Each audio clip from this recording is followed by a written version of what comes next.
Dylan's question lingered in the quiet apartment long after the words left his mouth. I looked at him for a moment, unsure why something we had discussed for weeks suddenly sounded different. Yeah, I answered with a small smile. I really am. He nodded slowly, but the expression on his face did not change. It was almost as if he had expected me to say something else, something that would erase the moving boxes lining the walls and somehow return everything to normal. Neither of us spoke for several seconds.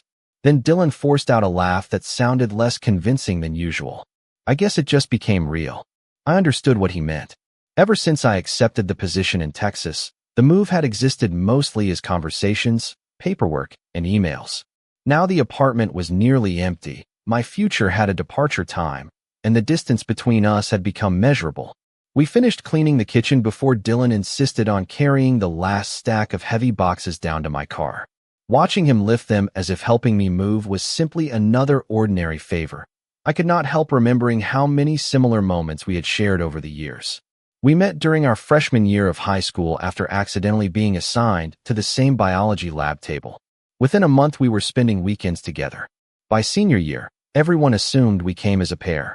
If one of us showed up somewhere alone, people immediately asked where the other one was. Our parents became friends. Holidays often turned into shared dinners. Road trips, football games, late-night gym sessions, apartment hunting after college, birthdays, and countless ordinary afternoons slowly built a friendship so natural that neither of us ever questioned it.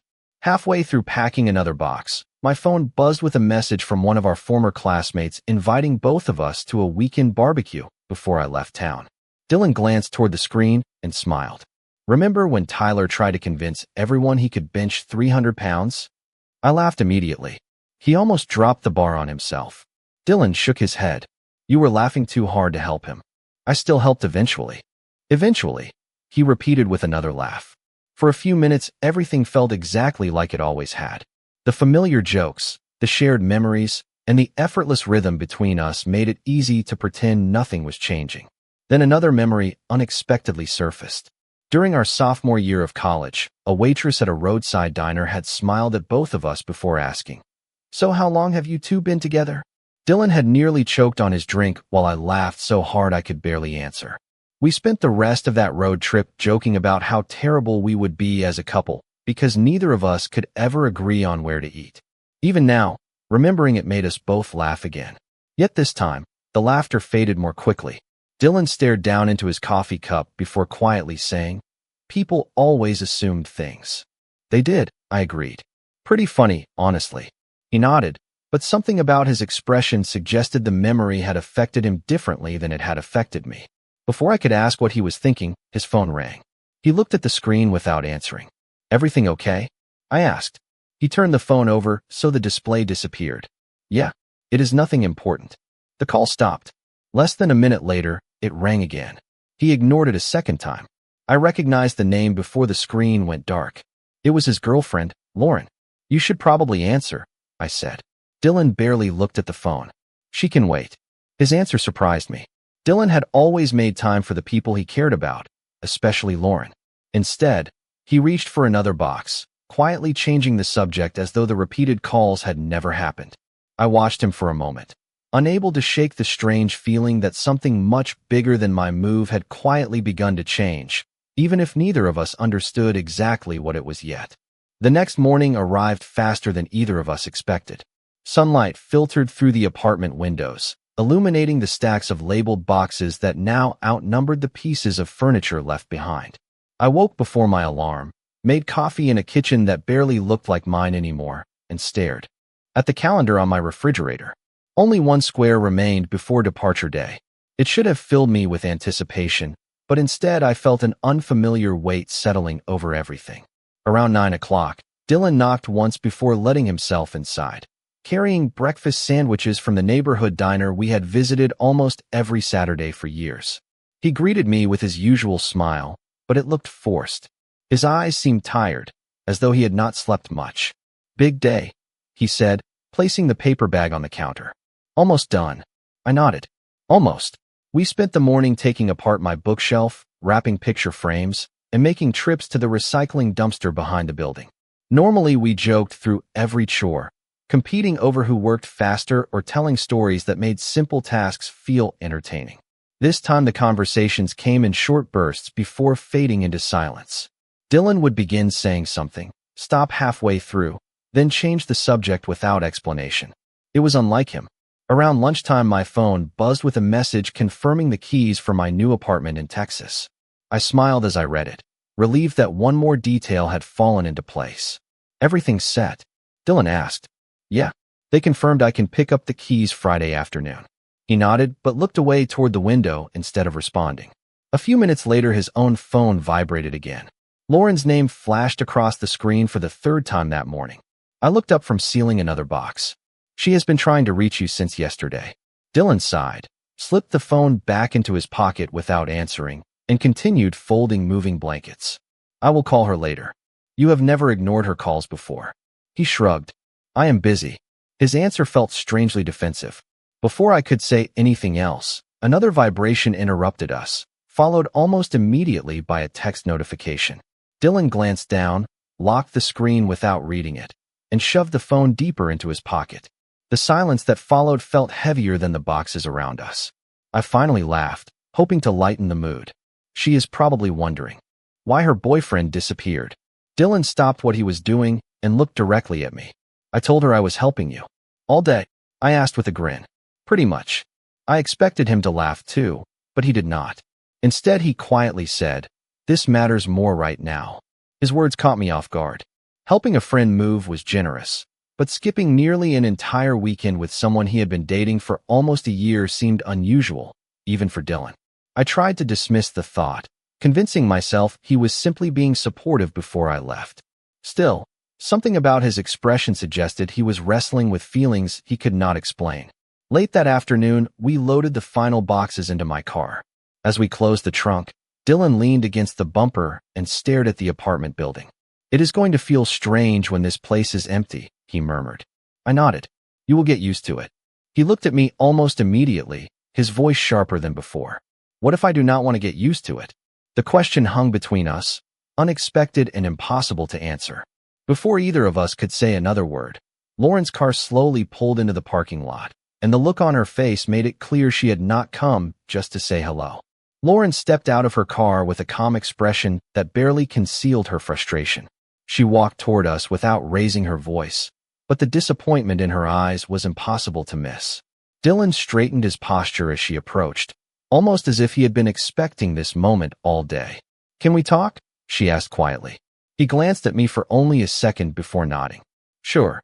They walked several yards away near the edge of the parking lot while I pretended to organize the last few boxes in my trunk, giving them as much privacy as I could. I could not hear every word, but I noticed Lauren speaking steadily, while Dylan mostly listened with his hands in his jacket pockets. Occasionally, he shook his head, then looked back toward the apartment building where I was standing. Whatever she was saying clearly was not making the conversation easier. Nearly 15 minutes passed before Dylan slowly returned alone. Lauren got back into her car, paused for a moment with both hands resting on the steering wheel, then drove away without looking back. Dylan stood beside my car for several seconds before finally speaking. She ended things. I stared at him, surprised by how calm his voice sounded. I am sorry. He shrugged, trying to appear unaffected. She said she has felt like she has been competing with someone she could never beat. I frowned. Competing with who? He looked directly at me. You. The answer landed with uncomfortable weight. I immediately shook my head. That does not make any sense. I told her the same thing. Dylan leaned against the car and let out a long breath. She said every time you needed something, I canceled plans. Every time you called, I answered. Every important decision somehow included you. I searched through years of memories and realized she was not entirely wrong. Whenever I had moved apartments, Dylan had been there. When I broke my ankle during a hiking trip, he drove me to every physical therapy appointment until I could drive again. When he changed jobs, I helped him prepare for interviews and celebrated with him after he got the offer. We had simply always shown up for each other without keeping score. That is what friends do, I said quietly. Dylan nodded almost immediately. Exactly. Yet despite agreeing with me, he did not sound convinced. For the next hour, we continued loading the final items into my car, but the energy between us had shifted again. The apartment now echoed with every footstep because almost everything was gone. Only cleaning supplies and a folding chair remained. Standing in the nearly empty living room, I suddenly realized how small the place actually was without photographs, books, and furniture filling the space. It no longer looked like a home. It looked like a chapter that had already ended. In the middle of sweeping the floor, Dylan stopped and slowly turned in a full circle, taking in the bare walls. "I cannot believe this is all that is left," he murmured. "Neither can I admitted. For the first time since accepting the job, the reality of leaving settled heavily over both of us. Tomorrow morning I would hand my landlord the keys, start my car, and drive west. There would be no changing my mind. Dylan walked toward the front window and folded his arms, staring silently at the familiar street below where we had met countless times before heading to the gym, grabbing dinner, or planning another weekend adventure. Finally, without taking his eyes off the view, he spoke so quietly I almost missed it. "Tomorrow is your last day here." I nodded. "Yeah." Another long silence followed before he turned back toward me with an unsettled expression that made my stomach tighten, as though he had just realized something important but could not yet find the words to explain it. The alarm rang before sunrise, but I had already been awake for nearly an hour. The apartment was completely empty except for my suitcase, a backpack, and the keys resting on the kitchen counter. Every sound echoed through the bare rooms, making the place feel unfamiliar despite all the years I had spent there. I brewed one last cup of coffee, walked slowly from room to room, and paused at each window as memories quietly surfaced. The living room where Dylan and I had watched football every Sunday. The kitchen where we had unsuccessfully tried to cook Thanksgiving dinner one year before ordering takeout instead. The hallway where we had argued over whether a couch would fit through the front door, only to discover we had been trying to carry it upside down. Ordinary moments suddenly felt more valuable because they were now part of a life that was ending. Around 7 o'clock, Dylan arrived exactly as he promised. He carried 2 breakfast sandwiches and another pair of coffees, somehow maintaining one final tradition even on moving day. Neither of us spoke much while loading the last suitcase into my car. There was nothing left to organize, nothing left to pack, and no practical excuse to delay the inevitable. Once everything was secured, we stood quietly beside the driver's door. The morning air was cool, and the parking lot was unusually still. "So this is it," Dylan finally said. I nodded. "Looks like it." He forced a smile. "Texas is lucky to have you." I laughed softly. "I will let you know after my first week." He reached into his jacket pocket and handed me a small keychain shaped like a mountain. On the back, engraved in tiny letters, were the words, "Wherever you go, you still have home." I looked at it for several seconds before meeting his eyes. "You did not have to do this." I wanted to. I slipped the keychain onto my car keys immediately. "Thank you." For a brief moment, neither of us moved. Then Dylan stepped forward and wrapped me in a firm hug. We had hugged before after graduations, birthdays, family celebrations, and difficult moments, but this one lasted noticeably longer than either of us expected. Neither of us seemed eager to let go. When we finally stepped back, Dylan cleared his throat and looked away toward the street. "You should get going before traffic gets worse." I nodded even though my feet refused to move. Finally, I climbed into the driver's seat, rolled down the window, and waved one last time before pulling away from the curb. In the rearview mirror, I watched Dylan remain exactly where I had left him. He did not wave again. He simply stood there with his hands in his pockets until the apartment building disappeared behind the morning traffic. The drive west kept my attention focused on highways, fuel stops, and navigation, but every few hours my phone buzzed with another message from Dylan asking where I was, whether I had eaten, or if I needed anything.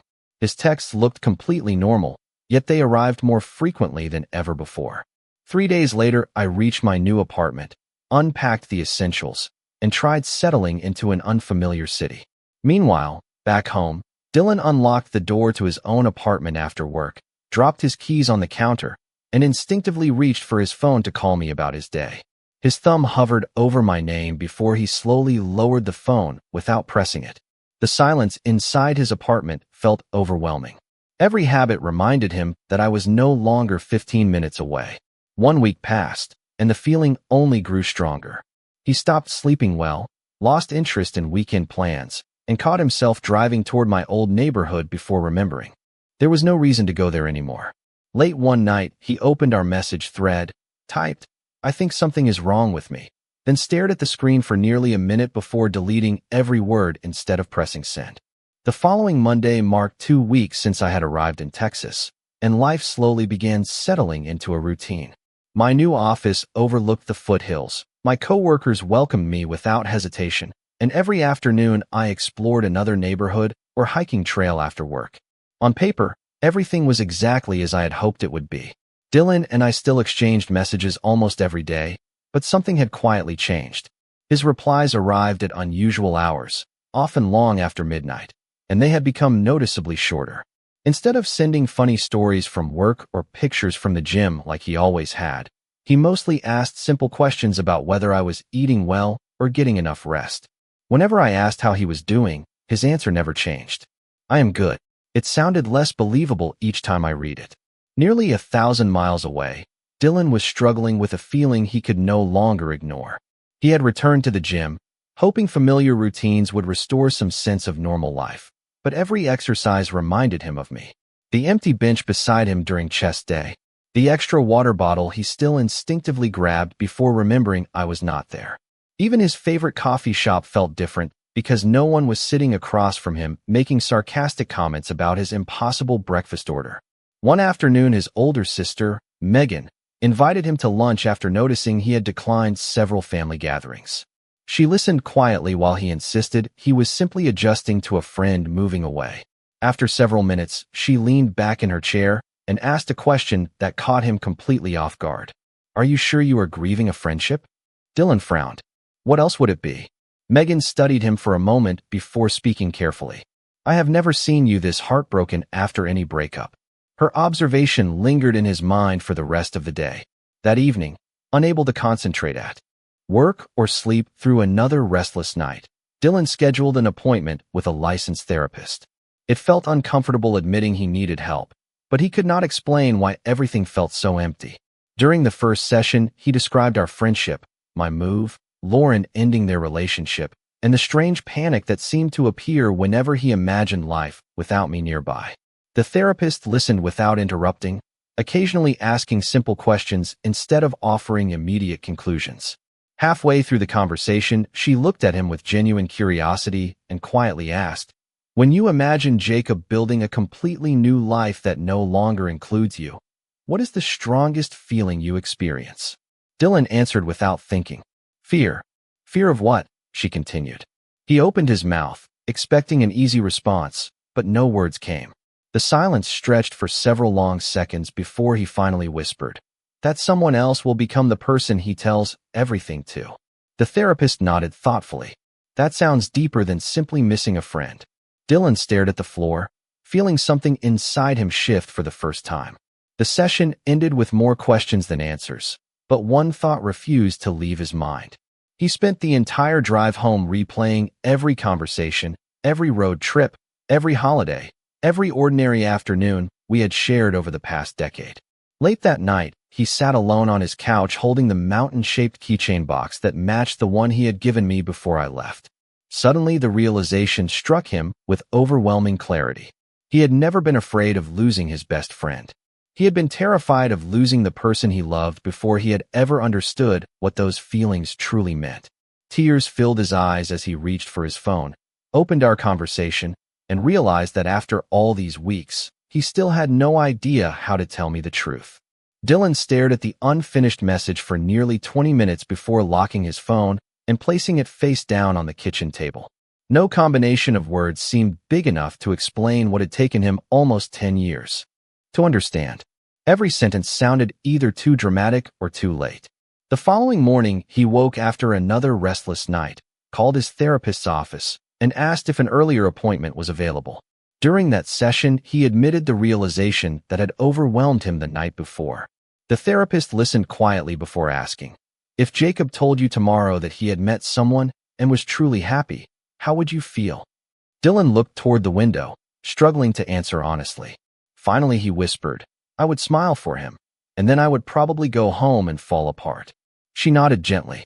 "Then perhaps what you are grieving is not the end of a friendship." Perhaps you are grieving the possibility of a future you never allowed yourself to imagine. The words settled heavily in his mind. For the first time, he stopped trying to explain away his feelings as simple loneliness. They were deeper than that, and they had been growing quietly for years. By the time he left the office, he had made a decision that felt terrifying but necessary. He booked the first available flight to Denver for the following morning, rented a car, and planned to drive directly to my apartment after landing. Halfway through packing an overnight bag, his phone buzzed with a message from me. I had sent a picture of a mountain trail I had explored after work with the caption, "You would love this hike." Dylan smiled sadly before typing, "Maybe I will see it someday." I replied with a thumbs-up emoji and a comment about how beautiful the fall colors would be in a few weeks. Reading my casual response only strengthened his resolve. If he stayed home, he knew he would spend the rest of his life wondering what might have happened if he had simply been honest. The next afternoon, his plane landed on schedule. During the drive from the airport, he rehearsed dozens of different conversations. Sometimes he imagined laughing together before admitting the truth. Other times he imagined me needing time to process everything. He understood that I might not feel the same way, but he also knew silence had become impossible. As he turned onto my street, his heartbeat became so loud that it almost drowned out the sound of the car engine. He parked across from my apartment building and looked toward the entrance just as the front door opened. I stepped outside wearing a light jacket, smiling in a way he had not seen since before I moved. Beside me walked another man around our age, equally athletic, carrying 2 takeaway coffee cups while talking animatedly about something that made me laugh. They walked shoulder to shoulder toward the sidewalk, and before crossing the street, the man casually placed a friendly hand on my shoulder. Dylan felt every hopeful thought inside him collapse at once. He remained frozen behind the steering wheel, unable to look away as the two of us continued walking together, smiling and talking as though we had known each other for years. His mind filled in every blank with the worst possible conclusion before he had gathered a single fact. Convinced that he had arrived too late, he slowly lowered his hands from the steering wheel, started the engine again, and prepared to drive away without ever letting me know that he had come.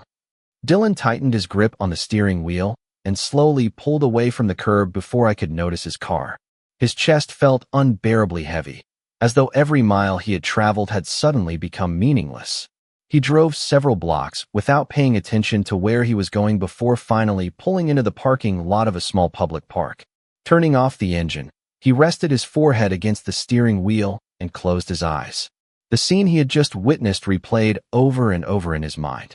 My smile, the other man's easy conversation, the casual hand on my shoulder. None of it proved anything, yet Dylan had already convinced himself that he had missed his chance. He quietly laughed at himself, realizing how unfair it was to expect my life to remain frozen simply because he had needed months to understand his own heart. After sitting there for nearly half an hour, he decided there was no reason to stay in Texas any longer. Just as he reached for his phone to cancel the hotel reservation, it suddenly vibrated. My name appeared on the screen. Dylan froze. For several seconds, he simply stared at it before finally answering. "Hey," I said. "This is going to sound like a strange question, but are you in Texas?" Dylan's heart skipped. "Why would you ask that?" I laughed softly. "Because my neighbor just texted me. He said he thought he saw your truck parked outside my building about 20 minutes ago." Dylan looked through the windshield in silence, unable to invent another excuse. Finally, he admitted, "I was there." There was a long pause before I quietly asked, "Why did you leave?" Dylan closed his eyes. "Because I thought I saw you with someone." Another brief silence followed. Then I heard genuine confusion in my voice. "You mean Ryan?" "I do not know his name. Ryan is my coworker," I explained. Ryan had volunteered to help new employees settle into the city, so he had been showing me around during my first few weeks in Texas. Dylan remained silent. "That was all?" he finally asked. "That was all," I answered. "Actually, he is engaged. His fiancée was waiting for us at the coffee shop." Dylan let out a slow breath as relief and embarrassment arrived at the same time. I made a complete fool of myself. "Maybe," I replied with a small laugh. "But that still does not explain why you flew all the way here." The question hung between us. Dylan looked out across the empty park, knowing there was no reason to hide anymore. "Can we talk in person?" he asked. 20 minutes later, he stood outside my apartment again, this time knocking on the same door he had almost driven away from forever. When I opened it, neither of us spoke immediately. We simply looked at each other, both realizing this conversation would change something important no matter how it ended. I invited him inside, and we sat across from each other with untouched cups of coffee resting on the kitchen table. Dylan took a deep breath before finally speaking. He told me everything. The sleepless nights, Lauren's words, therapy, the fear he could never explain. The moment he finally understood that losing me had hurt because I had quietly become the most important person in his life. When he finished, the room fell completely silent. I looked down at my hands for several long moments before meeting his eyes again. Do you know what the hardest part was for me after moving here? I asked quietly. Dylan slowly shook his head. I smiled sadly, realizing that I stopped waiting for you to figure that out because I convinced myself you never would. Dylan swallowed hard, searching my face for any sign of hope before asking the only question that still mattered. Jacob, after everything, is there still a chance for us? For a long moment, neither of us moved. The question lingered in the quiet apartment while the afternoon sunlight stretched across the hardwood floor. I looked at Dylan and saw someone who seemed both familiar and completely different. The confidence that had always defined him had been replaced by honesty, and somehow that made him look even stronger. I smiled softly before answering. If you had asked me that question 6 months ago, I would have said yes without thinking. Dylan lowered his eyes for a second, accepting the possibility that he had waited too long. Then I continued. If you had waited one more day, I probably would have told myself that chapter was over forever. His eyes immediately met mine again. But you came today, I said. That matters. Relief spread across his face so quickly that he almost laughed, although his eyes were still wet. I almost drove away without knocking, he admitted. I know, I replied with a smile. My neighbor also told me someone had been sitting in a truck outside for a very long time.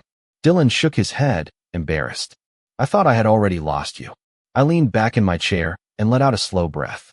You never lost me, Dylan. I just stopped believing you would ever understand what you meant to me.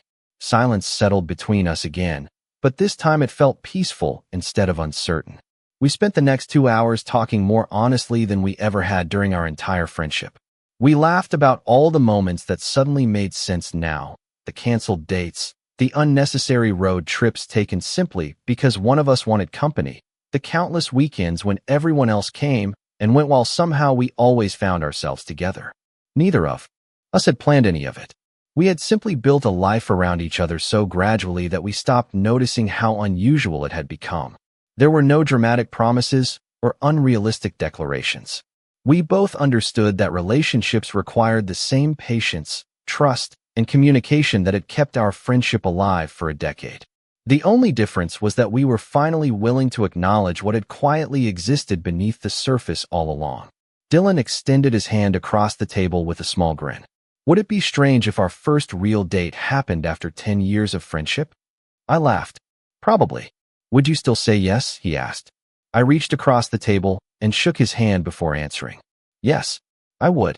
We both laughed because beginning with a handshake somehow felt perfectly appropriate for us. The following weekend we drove into the mountains outside Denver, stopping at scenic overlooks, walking quiet trails, and talking about everything we had missed by never speaking honestly before. Nothing felt rushed. There was no pressure to make up for lost time because we already knew each other better than anyone else ever could. Several months later, after countless weekend visits and long conversations about their future, Dylan transferred to a position with his company that allowed him to relocate to Texas. The move was carefully planned, supported by his employer, and made only after both of us agreed that building a future in the same city was the right decision. Friends and family were surprised by the change in our relationship, but none of them were shocked for very long. More than one person eventually admitted they had always suspected there was something deeper connecting us.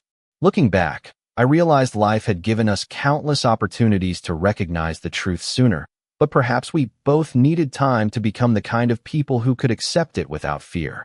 Sometimes the strongest relationships do not begin with a single unforgettable moment. Sometimes they are built through years of loyalty, quiet support, ordinary conversations, and countless small choices to keep showing up for one another until one day both people finally understand that home was never a place at all. It was always the person who had been walking beside them from the very beginning.